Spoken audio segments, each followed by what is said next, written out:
Good morning, Westlake students. I hope you enjoyed our college week last week, and this week is our Spirit Week. We appreciate all the work that's gone into that.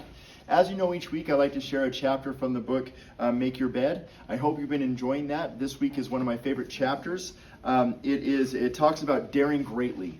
And the author talks about when he was in SEAL training that they had this obstacle course he had to make in a certain time. And there's one area that was called the slide for life. Basically, it was a big platform. They had to slide down a rope to the ground, and most people would try to go down where they would grab onto it with their feet and legs and slide down it, and it would take a lot of time. And he kept doing that and not making the time until finally one of the directors or one of the coaches said that you've got to take risks and you need to go down head first, which they called Commando Style. And which is more scary because if you fall, you're going to hit your head and so on. But he said you've got to take risks.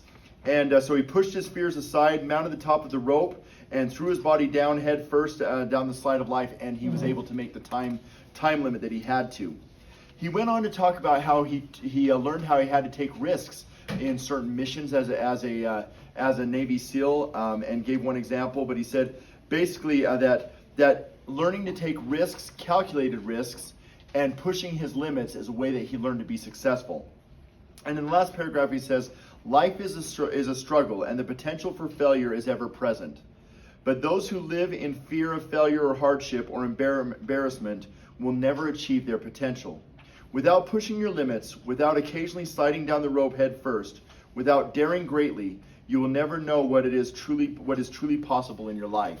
And so I'd encourage you students to take risks in your learning. It takes courage sometimes to ask a question in class, to challenge yourself, to not be afraid of failure, which goes greatly with our growth mindset. I encourage you to challenge yourselves, to push your limits, to be able to see the greatness that you can achieve. Thanks.